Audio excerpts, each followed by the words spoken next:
A soldier lies motionless in a military hospital bed, both legs shattered, unable to sit up, unable to walk, unable to touch a piano ever again. And yet, within weeks, that same soldier is playing music with his own hands. Not imagined music, not therapy in the abstract sense doctors usually mean. Real notes, real chords, coming from an instrument built specifically so it could rest across his lap. The man who built it is not a doctor. He is not an engineer. He is a piano teacher who dropped out of architecture school during the Great Depression because his family needed money more than he needed a degree. His name is Rhodes, and before the world ever hears the sound that will define an entire era of music, he is simply trying to keep wounded airmen from losing their minds in silence. Decades later, that same tone, warm, bell-like, unmistakable, will ripple out of speakers in jazz clubs, soul records, and stadium tours. Miles Davis will demand it. Stevie Wonder will build entire songs around it. The Beatles will use it. Millions of listeners will hear it without ever knowing its name, without ever knowing it began as a piece of scrap metal salvaged from a bomber. This is not a story about a factory. This is not a story about a corporation deciding to build a product. This is the story of one man, one war, and one idea that music itself could heal a body the rest of medicine had already given up on. Before any of that could happen, though, a certain kind of instrument simply did not exist anywhere on Earth. Picture the world of keyboards in the early 1900s. A piano is a fixture, heavy, wooden, built to sit in a parlor or a concert hall for 50 years without ever moving an inch. Nobody designs pianos to travel. Nobody designs them to be carried. Certainly, nobody designs one small enough to bounce across a person's knees while they lie flat on their back in pain. The very idea would sound absurd to any instrument maker of that generation. Portable electric keyboards, the kind musicians take for granted today, belong to a future that has not been imagined yet. There is no market for them, no demand, no blueprint, because nobody has ever needed one badly enough to dream it up. That gap in the world sits quietly, unnoticed for decades, waiting for a specific kind of pressure to force it into existence. It will not come from a boardroom or a design lab. It will come from a hospital ward full of broken young men who cannot reach a normal piano, and one teacher who refuses to accept that their injuries mean their music has to end too. The category does not exist yet. It is about to be invented out of sheer necessity, using whatever materials happen to be lying around a wartime military base. A 19-year-old boy walks away from a full scholarship, and nobody around him understands why. It is 1929. The stock market has just collapsed. The country is sliding into the worst economic collapse in its history, and Rhodes has been offered something rare: a scholarship to study architecture at the University of Southern California. He turns it out of necessity, not desire. His family cannot survive on hope alone, and someone has to bring in money now, not after 4 years of lectures. So he does the only thing he knows how to do well. He teaches piano. It is meant to be temporary, a stopgap until the economy rights itself, a way to keep food on the table while the rest of his life waits patiently on hold. But something unexpected happens in those lessons. Rhodes discovers he is not simply good at teaching notes and scales. He is good at teaching people, at breaking down something intimidating into something anyone can grasp.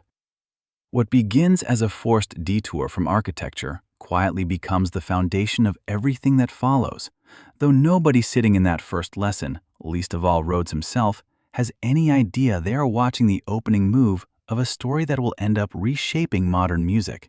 Within a few short years, a stopgap teaching job turns into something that reaches millions of people who have never met him. Rhodes does not simply teach the way every other instructor teaches.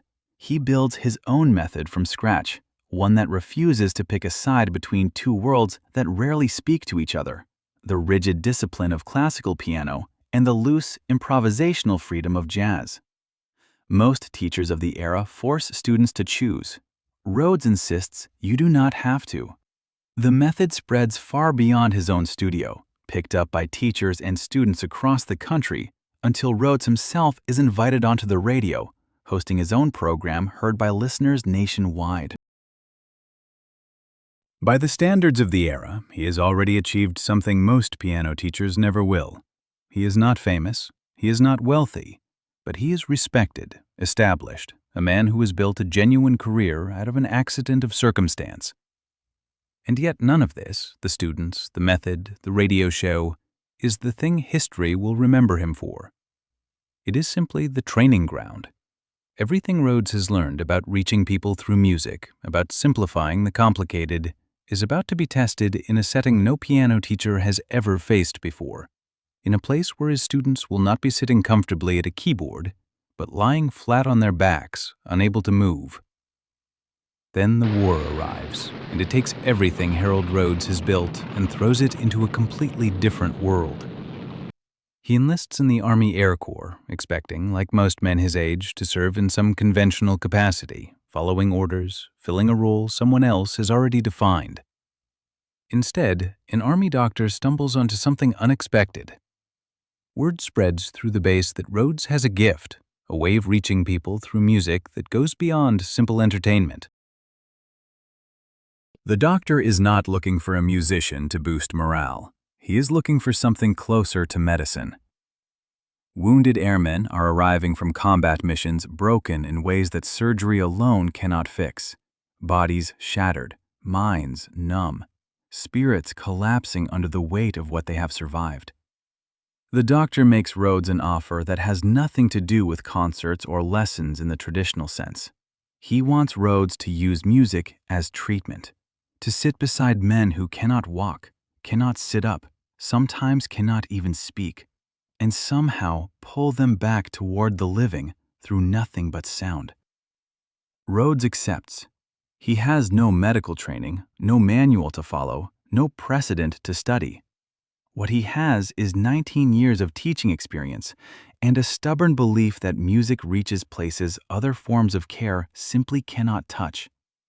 Nobody, including Rhodes himself, quite understands yet what this assignment is about to demand of him.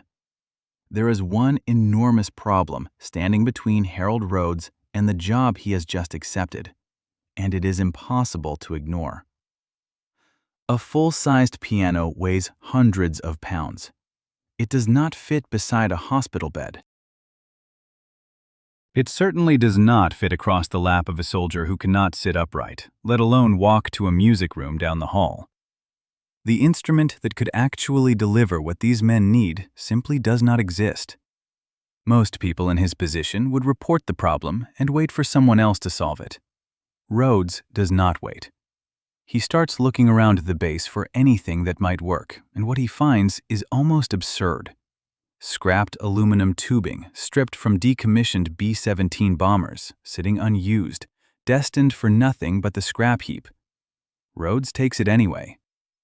Working with whatever tools and materials a wartime base can offer, he begins shaping the metal into something resembling a keyboard, a compact 29-note instrument, closer in sound to a xylophone than a traditional piano, but small enough and light enough to rest directly across a patient's lap.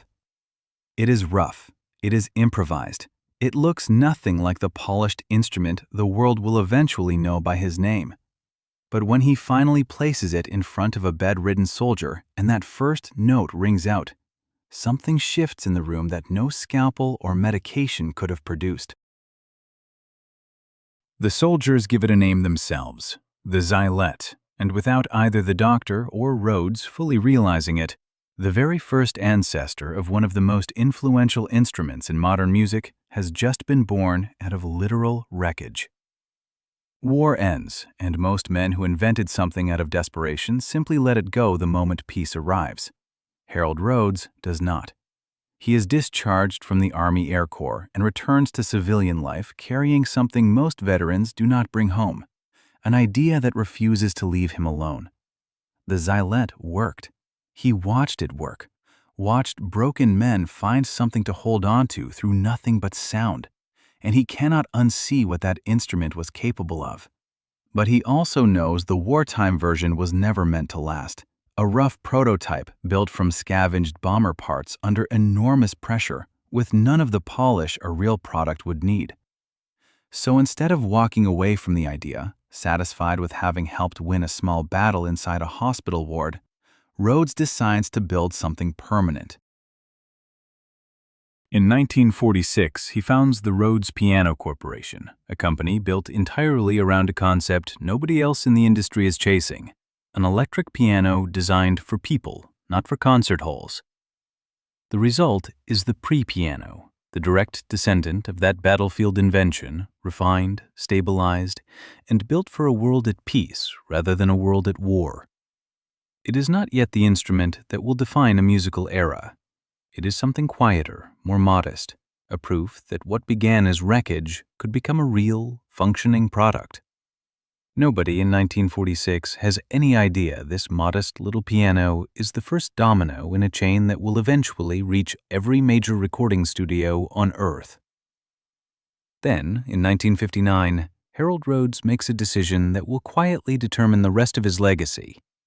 He partners with a man most musicians already recognize by name, Leo Fender, the guitar maker whose instruments have already started reshaping popular music.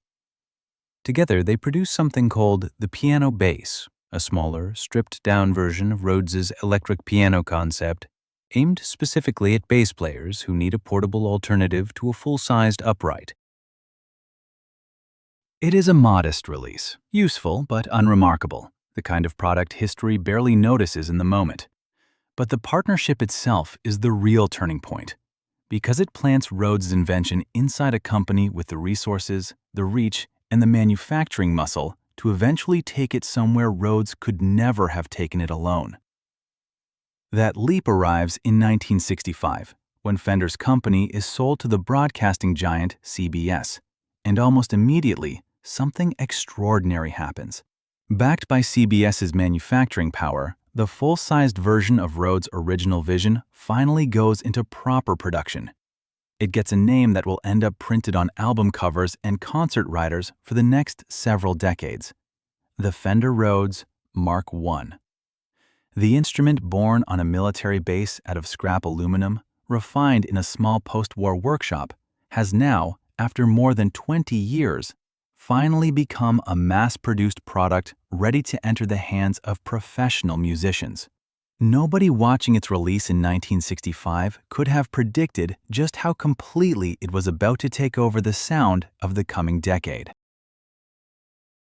One of the most influential jazz musicians alive hears this strange new instrument for the first time, and he refuses to let his own band touch a regular piano ever again. Miles Davis is the one who starts it. He requests that his pianists play the Fender Rhodes instead of an acoustic piano, and because Davis is not a man other musicians ignore, the rest of the industry starts paying attention. Herbie Hancock picks it up next, weaving that warm, bell-like tone into recordings that will go on to define an entire sound. Duke Ellington experiments with it. Bill Evans brings it into his own sessions. And then the instrument breaks completely free of jazz and floods into the mainstream. The Beatles use it. Marvin Gaye builds some of his most intimate recordings around it. Stevie Wonder leans on it so heavily that certain songs become almost unthinkable without that specific electric shimmer underneath them. By the middle of the 1970s, session players across genres are reaching for the same instrument, chasing the same tone, until it becomes something close to background noise, in the best possible sense. A sound so common on the radio that most listeners never stop to ask what it actually is, or where it came from. It becomes, without any single marketing campaign pushing it there, one of the defining textures of an entire musical decade, embedded in songs people still listen to today without ever knowing the story behind the keys. Then, in 1983, the man behind the instrument loses control of the very thing that carries his own name. Rhodes sells the company, and within a few years, the rights pass into the hands of the Japanese manufacturer Roland, reportedly without Harold Rhodes himself even being properly informed the sale had happened. Roland begins producing digital keyboards under his name, versions Rhodes never approved of, and, according to those closest to him, refused to allow inside his own house. For over a decade, the instrument he built out of scrap metal in a wartime hospital carries his name into a version of itself he does not recognize. It is not until 1997, with the help of a close friend and business partner, that Rhodes finally regains the rights to his own name, though by then his health has already begun to decline. He dies in December of the year 2000 at 89 years old, having spent a lifetime insisting that music could reach people no other form of care could touch. What started as scrap aluminum salvaged from a broken bomber, shaped into a lap-sized keyboard for men who could not sit up in bed, ended up becoming one of the most recognizable sounds in modern music history. Sometimes the most powerful inventions in the world are never born in a lab chasing profit. They are born out of someone simply refusing to let another person suffer in silence. If you had to lose everything and rebuild your life's work from literal scrap the way Harold Rhodes did, what's the one thing you'd refuse to give up? Drop your answer in the comments and subscribe if you want more real stories like this one.